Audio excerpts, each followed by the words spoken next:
From the beautiful Finger Lakes region of upstate New York, this is the Dental Lighthouse Podcast. We take questions from anyone in the dental profession and discuss what it takes to win not only in dentistry, but in life. Business, leadership, relationships, parenting, health and wellness, money management, nothing is off limits on the Dental Lighthouse Podcast. I'm Jason Tenori, your host, and have over 20 years of experience to pull from. Learn from my mistakes and let me help you collapse time so you can become the best version of yourself. Yo, Dr. Jason here, Dental Lighthouse Podcast. What day is it? It's Wednesday. A little dreary in upstate New York, but there's a light at the end of the tunnel. I'm taking my wife, Kara, to Italy on Monday. So pumped about that. I've never been to Europe, never really been anywhere outside of Croatia, but really, really pumped about that. But again, you didn't tune in to hear about my travel plans with Kara, celebrating her 50th birthday. I'm just going to get that in. So over the last few podcasts, I've been answering questions that I get a lot, right? So I'm blessed to have people reach out to me via email, text message, and, Jason, what would you do here? Jason, what's your process for this? Or Jason, blah, blah, blah. So one of the ones that I've been getting a lot recently is the screening process for associates. And mine's fairly in depth. I've made a lot of mistakes with doing it. But I'd like to share with you just kind of the nuts and bolts about how we do it. And maybe you can take some things from our process. Maybe you can't. Maybe you can hear what I'm about to say and say to yourself, Jason, that's the worst way to do it ever. And then reach out to me and tell me a better way, because I would love to learn. But just want to kind of unpack it for you because I've done it a lot. We're blessed to have a lot of doctors. And when you have a lot of doctors, you do a lot of interviewing, you do a lot of screening. So first thing, and it really, I'm kind of just doing this off of memory. I have a lot of these things documented and happy to share them with you guys if you want to reach out. But first thing is you have to have a pool of people, right? The worst time to look for an associate is when you absolutely need one because your doctor or you have an associate doctor that leaves, or somebody goes on maternity and you weren't prepared, or what have you, right?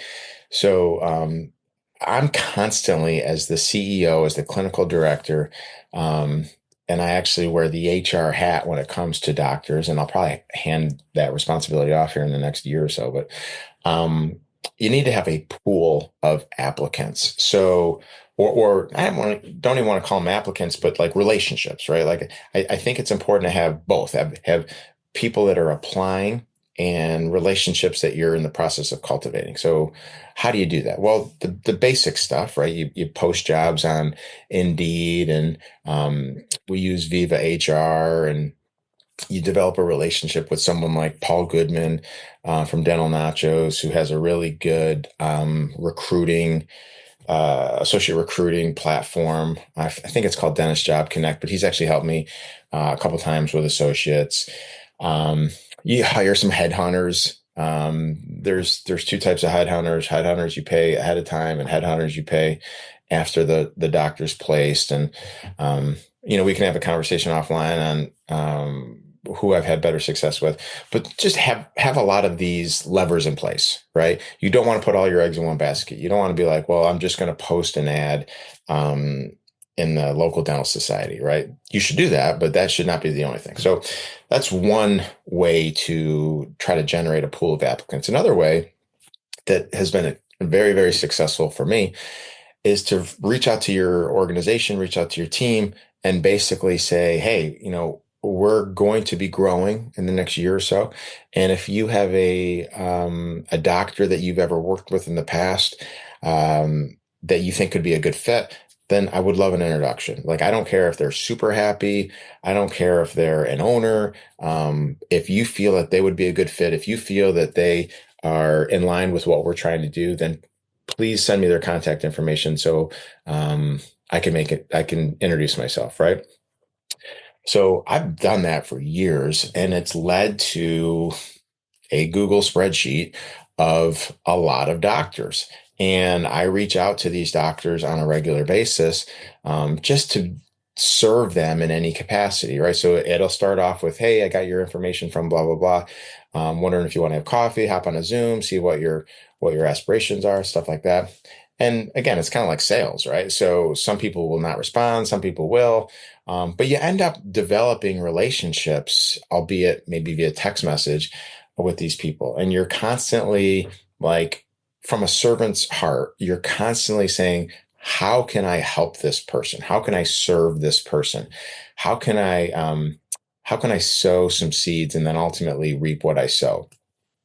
So you're making CE recommendations. You're asking them if they need anything, like a system that you might have in place that really works that they're struggling with, whatever it is. So, when we can spend a whole podcast talking about that system, but my point is, you need a pool of people to ultimately choose from. Choose from. Yeah, that's right. Um, so that's the first part, right? And then once you figure out like, okay, I have a decent pool. I've cultivated relationships. I have people from Dentist Job Connect reaching out. I have a headhunter reaching out, and you find someone that you're like, oh, okay, this person has some potential. They could be possibly a good fit. What's the next step? Well, again, for me, it's setting up a Zoom call, right? I'll shoot them a text and say something like, "Hey, got your resume?" Or Dr. So and so, one of my dentists in this particular office recommended you. Heard that you're interested. I'd love to set up a time via Zoom to make sure that the opportunity is a good fit for you, make sure that our opportunity aligns with what you're looking for, however, whatever language you want to use. So that's the next step here is we get on a quick Zoom call. And the reason I do it via Zoom and I don't have coffee and I don't have beers anymore with people is you can typically tell um, in the first 5 minutes of a Zoom call if this is going to be something that we're going to pursue or not. And we do the same thing for all of our positions. I talked about that a few weeks ago. You can check out the episode, what's your HR process? But it's a huge waste of time to reach out to someone and say, hey, we'd love to interview you, and then bring them in because a decent amount of time they don't show up. A decent amount of time they do show up, and you realize in 2 minutes, like this is not a good fit for whatever reason. So going to some type of screening process, either phone or Zoom, we love Zoom because of the visual, is a really good place to start. So I'll shoot out a text. I'll say, hey, saw your resume, super impressive. I'd love to connect with you, make sure our visions align. Do you have time for a Zoom call? Yeah, I'd love to do that. And then the next step is to get that scheduled. Now, to really kind of get it dialed in, have a Calendly link or some type of scheduling link. You can send it to them and you can say, hey, please try to find a time that's available for you amongst this link. If you can't find anything, reach out and we can schedule something else. But get something scheduled, ideally within a week or so, right? So you get on the Zoom call and they either pass the test or they don't. If they don't pass the test, just thank them for their time. If they do pass the test, what we do is we go on to the next step. So our next step is I send the applicant our frequently asked question document. And I'd be more than happy to share this with you guys. Feel free to reach out. My contact information is on the website. But it's really like the 10 or 15 most common questions that I get from prospective associates on the job, right? And things that you may feel are important are not important to them, and vice versa, right? So some of the questions on this document is, what's the treatment planning philosophy at your practice? Will I work with more than one assistant? Does the senior doctor take appointments away from me? How do I get paid? What insurances do you participate with? What are the benefits? Is there PTO? Like all of these questions, I can assure you that prospective associates have. Maybe they are a little bit hesitant to ask. I constantly say to my team, handle the objection before it becomes an objection. So be proactive and have these questions answered in writing and send it to them. A lot of you guys, because this is new to you, you don't even know what questions are going to be asked, much less have answers to those questions. No judgment. I was there at one point. So if you want access to this FAQ document, So again, so you can get your own creative juices going for your FAQ document, then I would encourage you to do that. Anyway, so we have this FAQ document for prospective associates. And if I like someone, I'll on the Zoom call, I'll say to them, "Hey, this has been great. Really enjoyed talking with you. I'm going to email you a frequently asked question document that we send to a lot of prospective associates that we really like, right? Um, I would love for you to review that document, read it in detail, and if you still feel that we're a good fit, reach out to me and we'll schedule an in-person interview, in-person time to talk." So what am I doing there, right? I'm not chasing them, right? They have to be part of this process. I've learned the hard way that when I chase someone, it doesn't end well, right? Um, I'm giving them all of the information. So if there's something in that document that they're absolutely like, hell no, perfect. I'm vetting them ahead of time. And if they read through the document, if they're like, wow, this really works, I would love to be part of this, then they'll reach out to me and we'll schedule a time to meet at one of the offices. I'll give them a tour, what have you. So send the FAQ document. They read it. They're like, okay, yeah, this is promising. They'll reach out to me, and then we set up a time to talk. Usually, I dedicate about 2 hours, um, and we'll meet at one office. We might meet at one office and then also travel to another office. And I'm introducing them to people and answering questions, sitting down with them for maybe 20 minutes or so. Hey, is there any questions in the FAQ document that you had? What doesn't make sense? Stuff like that. Also, during this time, I'm asking them about projected start date, their their what they like to do clinically, how much time it takes for them to do things and stuff like that. And we have some documents that we can send to the prospective associate to answer these things as well. Um, so once we get to this in-person interview and they got a good feel for me, I got a good feel for them. Um, I say, hey, I would like to continue this conversation.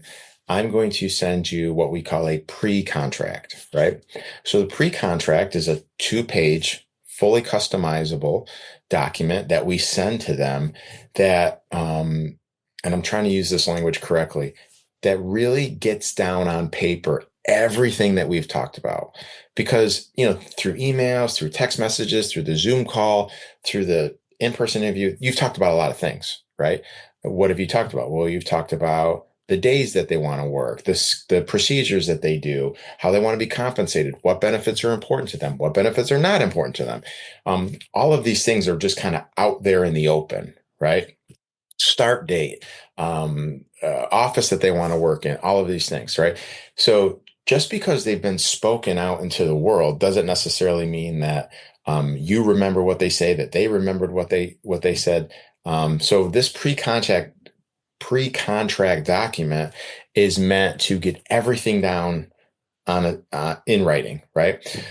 And again, I can share with you guys our pre-contract document. It's just the template for it, and then you'll customize it. So I love, love, love this because it removes 99% of the ambiguity um, before it becomes an issue, right? So when I spend a few days drafting up this document and I send it to them, there's 100% clarity on the office that they're going to work in, the hours, the benefits, the compensation, the lab bill, everything. Everything is covered, right? And it's a jumping off point for negotiations, right? So I'm sending them the pre-contract document and saying, hey, everything that we've talked about over the last 2 weeks, I've tried to capture in this document. I think I heard everything that is in this document, but perhaps I heard something incorrectly, or perhaps you communicated something poorly, or vice versa, whatever it is. So if it's not right in this document, reach out to me and then let's go back and forth to get it right. Just a great tool, really, really good tool. And then, so I'll send that to the prospective associate. And then we'll go back and forth a little bit, maybe about the compensation, maybe the benefits, maybe they want a little bit more PTO, whatever it is. But once we dial all that in, and I can get them to sign it. That's not the contract, but it's the bones of the contract, right? And now I can take this document and send it to my attorney, or what we do is we create these documents, these contracts internally, and it just saves so much time, so much money, so much lawyer bickering going back and forth. Now, I encourage the associate to take it to a lawyer, right? But again, we've done it enough where our contracts are pretty dialed in. They're pretty buttoned up. So if they came back with, well, my attorney wants to change all of these things, that would be a red flag for me, right? So that's a really, really good way of getting the pre-contracts, getting all of that information dealt with in the pre-contract. The next thing we do, if able, and by able, I mean this dentist is licensed. Sometimes we're recruiting young dentists that don't quite have their license yet. But if they have their license, then I would do a working interview. Now, I know there's some people out there that are adamantly against working interviews. I'm not one of them. I think it ultimately comes down to, what are you trying to accomplish via the working interview? I'm not trying to assess someone's clinical skills. I feel like I can help someone with their clinical skills if their clinical skills are deficient or inferior. What I'm really trying to do during that half-day working interview, which is paid, by the way, how do they relate to my team? How do they talk to the assistant, giving them one of my best assistants? How are they talking to the patient? How are they giving an injection? How are they triaging an emergency? Are they a good communicator? I have found that I can coach up clinical skills, but it's harder to coach up self-awareness, emotional intelligence, communication. So we'll schedule them for, say, a morning. Let's say it's a 5-hour morning. We'll schedule 5 appointments. Each appointment 60 minutes. One of them could be a 2-surface filling. Another could be triaging an emergency. Another could be taking out a tooth. Just stuff like that, right? Stuff that is fairly basic. I'm there, not hovering, but in the building. And I'm just trying to keep tabs on, how is it going? How well received is this prospective doctor amongst the team? That's traditionally the morning. And then usually they'll have lunch with the team, answer any questions. And then at that point, we really know if this is something that we want to do or not. So that's really the process for screening. We have a whole nother process for onboarding that we could unpack during a podcast, but that's really the process for from the moment like someone reaches out to me, or from the moment I get a resume to the moment we're like, okay, you're hired. And then the next phase is the onboarding. So hopefully that helps, guys. Like I said, 2 pretty important documents that we use. Be more than happy to share them with you. The first one, like I mentioned, is our frequently asked question document that we send to prospective associates after the Zoom call. And then the next one is the pre-contract document that we send once we do the in-person interview, and just in an effort to get everything down in writing that was talked about via text message and email and Zoom call and in-person interview. And it's a really good jumping off point for any negotiations that need to happen. And it just leads to a seamless transition to the actual legal document contract. So if you need any of that, don't hesitate to reach out. My contact information is on our website, dentallighthouse.com. Happy to help you in any way. If you need anything else, don't hesitate to reach out to me. I got a lot of brain damage from recruiting and onboarding and having associates. So I would love to hold time for you in an effort to get you to where you're capable of being much sooner than you normally would. So have a great day, guys. Thank you. That wraps up another episode of the Dental Lighthouse podcast. You have a choice today. Choose to be a lighthouse. Lighthouses are powerful and steadfast. They are beacons of light for others to reference when life gets turbulent. Go out into the world today and become a lighthouse for someone. Give more than you get. True joy comes from serving others. Start today. I'm Jason Tenori, your host. Thank you for listening to the Dental Lighthouse podcast. For more information, podcast show notes, or links to anything that we have discussed today, please check out our website, thedentallighthouse.com. We would love to hear from you. If you would like to get on the show, please email us at podcast@thedentallighthouse.com.